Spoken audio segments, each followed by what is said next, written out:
Assalamualaikum warahmatullahi wabarakatuh.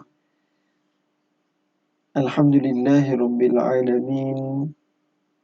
Wabihi nasta'in ala umuri dunya waddin. Wa ala alihi wa sahbihi ajma'in. Allahumma salli ala sayyidina Muhammad wa ala ali sayyidina Muhammad, amma ba'd. Yang berusaha Tuan Guru Besar Ustaz Tamziz bin Haji Kusin. Seterusnya kepada Yang di-Pertua PIBG Encik Zulkifli bin Samsudin, barisan guru-guru pentadbir, barisan AJK PIBG, sahabat-sahabat guru, sahabat AKP, ibu ayah dan anak-anak murid yang dikasihi sekalian. Alhamdulillah. Walaupun kita tak dapat nak bersua muka, tetapi program Ma'al Hijrah ini tetap juga kita lakukan. Kerana satu peristiwa besar yang berlaku ke atas junjungan besar Nabi kita, Nabi Muhammad sallallahu alaihi wasallam.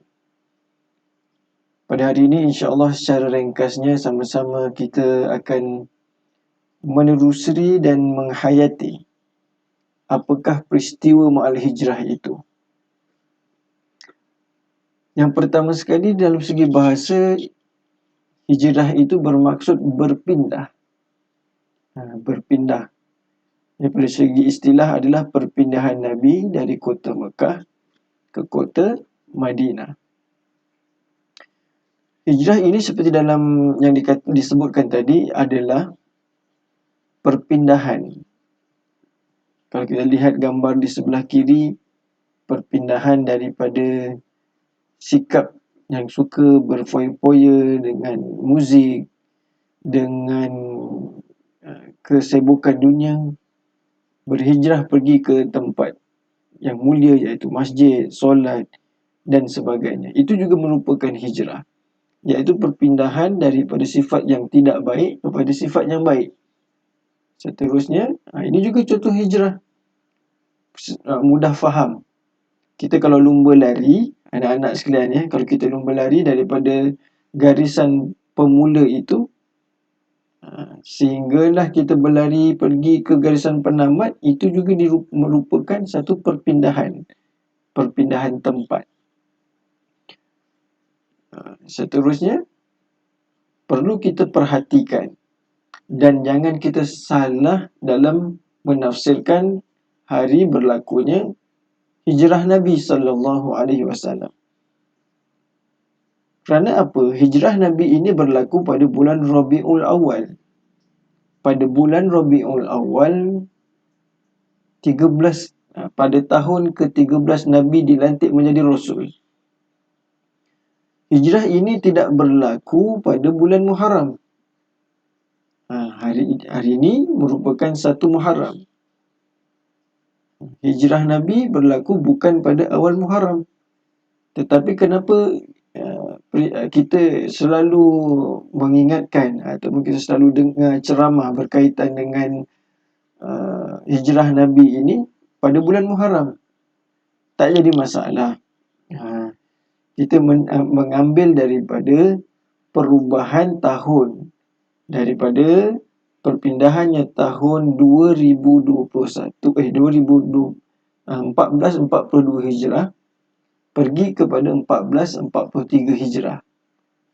Kita ambil daripada perpindahan tahun tersebut. Lantas dengan perpindahan tahun tersebut, kita meraihkan atau kita mengingati semula peristiwa hijrah Nabi daripada kota Mekah ke kota Madinah. Kita kena ingat satu poin tadi, iaitu poinnya adalah hijrah ini merupakan satu perpindahan.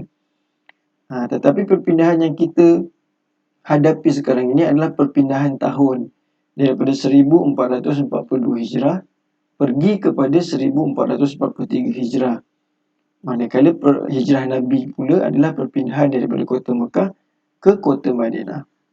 Namun begitu, kita perlu ingat, hijrah Nabi ini tidak berlaku pada bulan Muharram.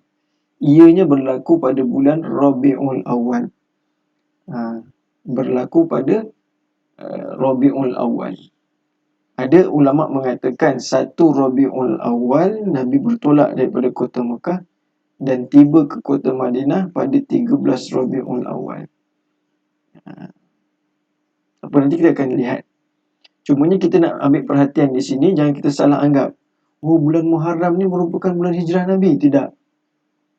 Kita mengambil ibrah saja daripada pertukaran tahun.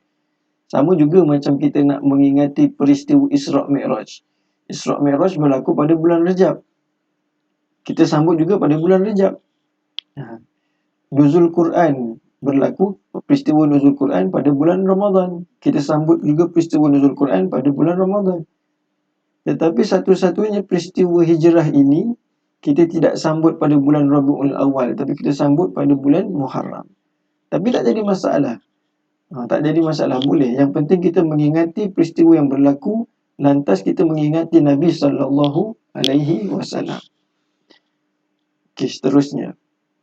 Ini adalah gambaran peristiwa hijrah Nabi SAW. Nabi keluar daripada rumah baginda pada 28 Safar. Nabi keluar saja ke rumah baginda. Pergi ke rumah Sayyidina Abu Bakar As-Siddiq. Kemudian pada 1 Rabiul Awal, Nabi bergerak bersama Abu Bakar As-Siddiq pergi ke Gua Sur. Di dalam Gua Sur selama 3 hari.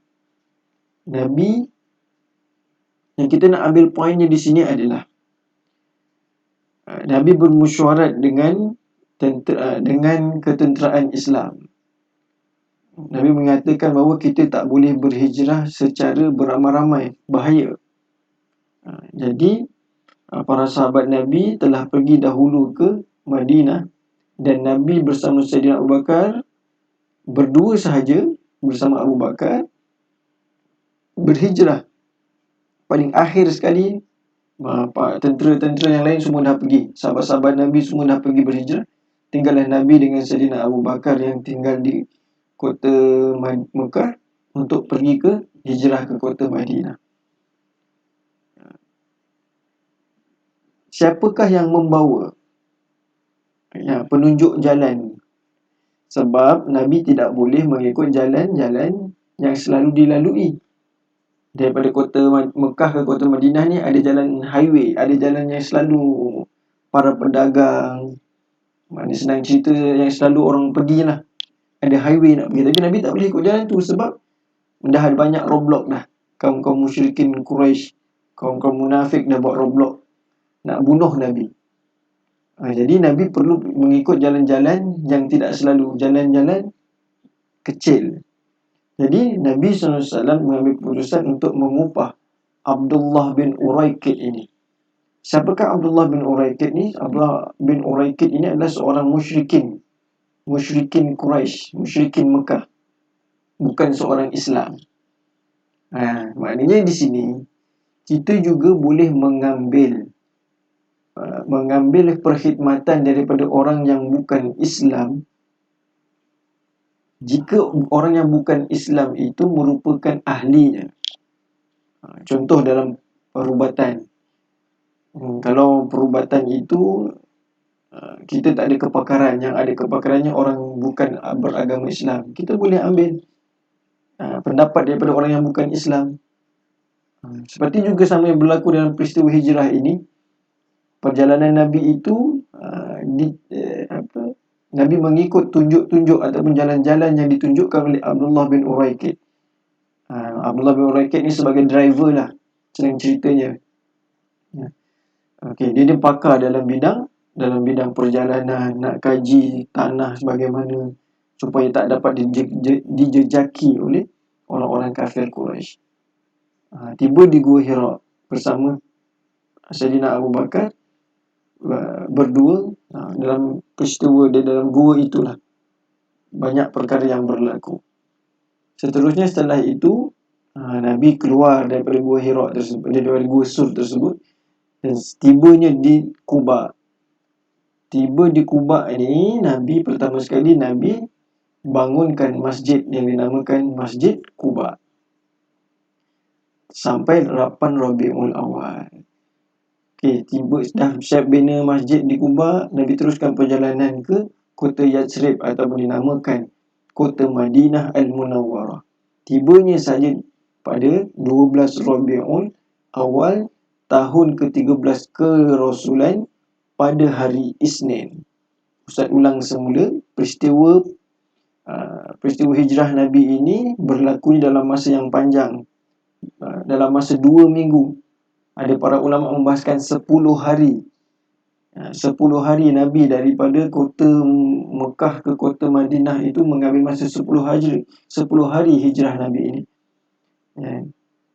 Bermula daripada 28 Safar sehinggalah 12 Rabiul Awal, hari Isnin tahun ke-13 kenabian ataupun kerasulan Nabi sallallahu alaihi wasallam. Kena ingat tu, saya ulang lagi sekali. Takut keluar dalam kuis nanti. Perjalanan Nabi mengambil masa 10 hari daripada kota Mekah ke kota Madinah bersama Saidina Abu Bakar As-Siddiq. Penunjuk jalannya bernama Abdullah bin Uraikid, seorang musyrikin Quraisy yang tidak memeluk agama Islam. Tiba saja di Madinah pada 12 Rabiul Awal tahun ke-13 kerasulan pada hari Isnin. Kalau nak cerita sangat panjang peristiwa-peristiwa Nabi ini. Tetapi kita nak ambil iktibarnya di sini, Ustaz nak sebutkan satu adalah dalam setiap pekerjaan, jika kita inginkan kejayaan, perlulah menghadapi kesusahan.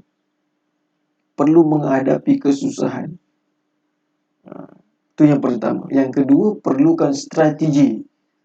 Strategi ini bermaksud perlukan perancangan-perancangan rapi untuk berjaya. Telah ditunjukkan oleh Nabi sallallahu alaihi wasallam. Kalau kita nak berjaya dalam pelajaran pun sama. Perlu menghadapi kesusahan. Mana ada orang yang berjaya senang je, seronok je, tak baca buku, tak hafal sifat, terus tu berjaya? Tak ada. Orang yang berjaya itu asal usulnya adalah daripada kesusahan. Allah sebut juga dalam Al-Quran, dalam surah Asy-Syarh. Allah sebut dua kali, fa inna ma'al usri yusra, inna ma'al usri yusra. Sesungguhnya bersama kesusahan itu ada kesenangannya. Itu yang pertama. Yang kedua adalah mestilah kita perlu kepada strategi atau perancangan-perancangan rapi untuk kita berjaya. Baiklah. Apa yang perlu kita lakukan untuk berhijrah? Kita nak berhijrah seperti Nabi dah tak ada dah. Hijrah Nabi dah lepas dah lalu. Yang perlu kita hijrahkan adalah seperti mana sabda Nabi sallallahu alaihi wasallam, wal muhajiru man hajara ma nahallahu an. Yang bermaksud sebenarnya orang yang berhijrah itu ialah orang yang meninggalkan segala larangan Allah Subhanahu wa ta'ala. Kalau dulu dia tidak sembahyang, tahun ini dia tidak tinggal sembahyang, itu merupakan satu hijrah. Kalau dulu dia suka kepada kekotoran, pinggan tak basuh lepas makan, tahun baru ini lepas makan saja basuh pinggan. Kalau dulu dia malas belajar, tahun ini dia berazam, aku nak belajar bersungguh-sungguh. Itu satu hijrah. Satu hijrah yang Nabi sebutkan adalah hijrah daripada meninggalkan segala larangan Allah Subhanahu wa ta'ala. Contoh apa yang kita boleh buat. Banyakkan zikir, ingat kepada Allah. Banyakkan zikir kepada Allah Subhanahu wa ta'ala. Sebab zikir ni sangat besar. Allah sebutkan dalam Al-Quran, wala zikrullahi akbar. Zikir ni adalah satu amalan yang sangat besar. Orang yang berzikir ini akan dapat banyak nikmat nanti di akhirat kelak. Dengan berzikir ini juga banyak benda-benda yang kita boleh terhindar. Kalau kita sentiasa berzikir, lidah kita akan terhindar daripada bercakap-cakap perkara yang tidak berfaedah. Dengan berzikir juga hati kita akan sentiasa mengingat Allah dan akan menjadi tenang. Dalam Al-Quran Allah sebutkan, ala bizikrillahi tatma'innul qulub. Sesungguhnya dengan berzikir hati akan menjadi tenang. Kalau hati dah tenang, apalagi tuan-tuan sekalian, puan-puan sekalian, anak-anak murid Ustaz sekalian, banyakkan zikir. Zikir apa? Banyak zikir yang boleh kita amalkan. Tetapi yang paling afdal adalah afdalu zikri fa'lam annahu la ilaha illallah. Banyakkan zikir la ilaha illallah. Ustaz cadangkan 100 pagi la ilaha illallah, 100 pagi petang. Selepas sembahyang subuh 100, selepas solat asar 100. Amalkan. Inilah bekalan kita yang kita akan bawa nanti. Lidah-lidah kita ini akan menjadi lidah kita, anggota kita akan menjadi saksi di hadapan Allah yang mana kita ni sentiasa mengingat Allah. Ini kita perlu hijrahkan. Kalau dulu kita tidak berzikir, tahun ini kita berazam kita akan berzikir kepada Allah. Kita tak tahu nak jadi jutawan akhirat ini. Kita tak tahu nak jadi jutawan akhirat. Sedangkan kalau kita nak jadi jutawan dunia, kita dah berkira-kira, oh aku perlu ada simpanan ini sebanyak RM ini. Aku kena simpan sebanyak RM ini untuk menjadi jutawan di dunia ini. Kita ada target-target nak jadi jutawan di dunia. Tapi nak jadi jutawan dekat akhirat, kita tak ada target. Sepatutnya kita kena ada target. Zikir sehari 100, sehari 1000, esok 1000. Baru kita nampak jutawan kita. Kita yakin dengan amalan kita, kita boleh berjaya nanti di hadapan Allah Subhanahu wa ta'ala. Nak jadi jutawan dekat dunia, nak jadi orang kaya dekat dunia, bukan main dia strategi dia. Tetapi nak jadi jutawan di akhirat tak ada strategi. Bila-bila lah, nantilah aku muda lagi. Bukan kira muda, dah ramai yang pergi muda daripada kita. Pergi berjumpa Allah SWT. Ini satu benda yang perlu kita hijrahkan, iaitu zikir kepada Allah. Kalau dulu tak zikir, tahun ini zikir banyak-banyak. Okey, seterusnya solat fardu 5 waktu jangan tinggal. Dengan solat inilah Allah jaga kita. Kunci amalan pertama yang akan dipersoal nanti di hadapan Allah adalah sembahyang kita. Keimanan kita dah ditanya ketika kita masuk dalam kubur. Masuk je kita dalam kubur, terus malaikat maut, malaikat munkar dan nakir akan tanya, ma rabbuka. Dah tanya keimanan kita. Tetapi amalan kita nanti akan dipersoal. Amalan pertama yang akan dipersoalkan adalah solat kita. Solatnya sempurna 5 waktu, barulah amalan-amalan lain akan dipertimbangkan oleh Allah. Jika solatnya tidak sempurna, amalan-amalan lain tidak akan dipertimbangkan oleh Allah Subhanahu wa ta'ala. Jadi anak murid ustaz sekalian, seterusnya solat ni jangan tinggal. Susah berat macam mana pun jangan tinggal. Okey. Seterusnya belajar. Macam ustaz sebut tadi, jangan putus asa belajar. Kita belajar daripada hijrah Nabi, apa yang Nabi buat. Untuk berjaya ini, Nabi telah melakukan strategi yang cantik, iaitu plan-plan, perancangan-perancangan yang cantik untuk mencapai kejayaan sehinggalah tiba di Madinah. Kita juga macam tu, belajar susun strategi nak berjaya. Macam mana? Hari ni aku kena hafal sifir 2, besok aku kena hafal sifir 3. Terus antara strategi, hari ni aku kena hafal surah Al-Mulk, esok aku kena hafal surah Al-Kahfi. Strategi. Perlunya juga kesusahan. Nabi susah. Daripada dah 12 hari tu Nabi bermusafir bersama Abu Bakar, susah. Dengan panas teriknya, dengan kekangan-kekangan lainnya, dikejar oleh musuh. Allahu Akbar. Kita juga belajar perlu kesusahan. Kalau belajar nak senang je, susahlah. Tak, susahlah nak berjaya. Perlu ada kesusahan untuk mencapai kesenangan. Okay. Hidup kita sangat singkat. Jom kita hijrah. Sebelum kita berhijrah, sungguh-sungguh dipanggil oleh Allah Subhanahu wa ta'ala. Okay. Kalau kita boleh tengok perjalanan yang sangat singkat ini sebagai pedoman kepada diri kita. Saudaraku, akhirnya kita harus sadar bahwa dunia ini adalah episode kehidupan kita yang paling singkat. Setelah episode dunia kita usai, kita akan beranjak ke sebuah kehidupan baru bernama alam kubur. Di alam kubur itu, kita akan menanti dan menanti hingga usia semesta ditakdirkan usai. Berapa lama penantian itu? Entahlah, hanya Allah yang Maha tahu tentang seberapa lamanya ia. Yang pasti, ia akan lebih lama dari fase dunia kita. Mungkin ratusan tahun, mungkin juga puluhan ribu tahun. Lalu, setelah itu apa? Kiamat akan terjadi. Kita dibangkitkan kembali untuk sebuah pertanggungjawaban. Kita akan menunggu di padang mahsyar. 50.000 tahun lamanya menanti pengadilan Allah yang tak meninggalkan kecil atau besar amal kita. Semua akan dipertanggungjawabkan. Di sana, kedua kaki ini takkan bergeser sedikit pun hingga hisab dan pengadilan itu usai. Berapa lama pengadilan itu? Entahlah. Saudaraku, akhirnya kita harus sadar. Dunia inilah fase yang tersingkat kehidupan kita. Tapi dialah fase yang paling menentukan. Bahagia tidakmu di episode berikutnya adalah tentang bagaimana engkau melewati hari-hari duniamu. Jadi, apa yang engkau telah siapkan untuk itu?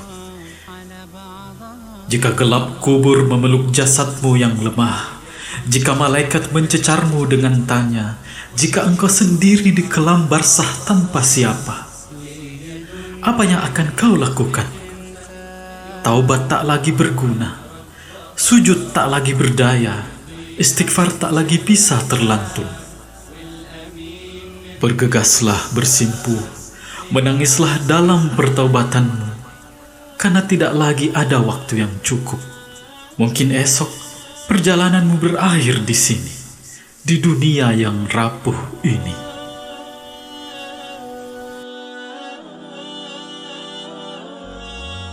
ليه دنيا الناس بتقسى كل يوم على بعضها ليه دنيا الناس بتنسى يوم رجوعها لربها. Allahu Akbar. Kita tak tahu usia kita sampai mana. Semalam pun kita dah digemparkan dengan penyanyi terkenal Siti Sarah telah meninggal dunia. Kita tak tahu, kita ni anak-anak murid Ustaz, kita pun tak tahu. Jangan kita sebut aku muda lagi, aku belum tua lagi, kita belum pasti lagi akan kembali kepada Allah tu bila. Yang paling penting siapkan bekalan kita kepada Allah Subhanahu Wa Taala. Apa yang kita akan bawa kepada Allah Subhanahu Wa Taala. Baiklah, ini adalah 3 perkara yang akan berterusan walaupun kita telah kembali kepada Allah. Yang pertama adalah sedekah jariah. Sedekah kita bagi duit, kita bagi bantuan kepada kepentingan agama. Sedekah jariah kita, sedekah dekat masjid, masukkanlah RM1, RM2, tak jadi masalah. Itu sebagai bekalan kita niatkan sebagai bekalan kita nanti dekat akhirat kelak. Yang kedua, ilmu yang bermanfaat untuk menambah ketakwaan. Ilmu yang bermanfaat ini bertuah sangat kepada sahabat-sahabat guru. Kerana guru-guru yang memberi ilmu kepada anak-anak murid, jika diamalkan ilmu itu, walaupun kita tiada nanti, ilmu itu diamalkan oleh murid-murid kita, insya-Allah pahalanya akan berterusan kepada kita sehinggalah ke yaumul qiyamah. Yang ketiga adalah anak soleh yang mendoakan keampunan ibu bapanya. Ayuh, marilah ibu ayah sekalian, sama-sama kita berusaha untuk mencari anak yang soleh dan ataupun solehah ini. Berusaha bagaimana nak mewujudkan untuk menjadikan anak-anak kita ni anak yang soleh dan solehah. Apa yang perlu adalah pertama sekali kita kena pastikan mereka ini tidak pernah tinggal solat fardu 5 waktu. Allah firmankan dalam Al-Quran, Inna salata tanha 'anil fahsya'i wal munkar. Sesungguhnya dengan sembahyang itu akan mencegah diri kita daripada sifat keji dan mungkar. Allah sendiri yang berjanji dengan sembahyang itu Allah akan cegah diri anak-anak kita, cegah diri kita daripada sifat keji dan mungkar. Allah Akbar. Mudah-mudahan kita semua dikurniakan anak-anak yang soleh dan soleh, insya-Allah. Amin. Dunia akan berakhir dan kesimpulannya adalah, yang pertama, hijrah itu adalah perpindahan. Okey, yang kedua, tarikh sebenar hijrah. Kita jangan tersilap. Tarikh sebenar hijrah adalah pada bermulanya 1 Rabiul Awal ataupun pada 28 Safar hinggalah pada 12 Rabiul Awal, hari Isnin, pada 13 kerasulan Nabi SAW, bersama Sayyidina Abu Bakar As-Siddiq. Di penunjuk jalannya adalah Abdullah bin Uraikid. Yang ketiga, inilah yang perlu kita hijrahkan. Pada tahun ini kita berazam zikir kita akan lebihkan kepada Allah. Solat kita akan lebih kita jaga awal waktu. Bukan sekadar solat, dengan rukun-rukunnya kita jaga, dengan bacaan-bacaannya kita jaga, dengan waktunya kita jaga, dengan tempatnya kita jaga, dengan pakaian-pakaian, adab-adabnya kita jaga. Perbaiki solat kita. Yang kelima, kita perlu belajar daripada hijrah Nabi. Perlu ada strategi, perlu ada kesusahan dalam belajar. Sekian, itu saja daripada Ustaz. Mudah-mudahan ia bermanfaat. Bertemu lagi insya-Allah pada laman yang lain. Ampun dan maaf sekiranya ada kekurangan, ada kesalahan terguris hati. Sekian, aqulu qouli hadza wa astaghfirullahal azim li wa lakum. Assalamualaikum warahmatullahi wabarakatuh.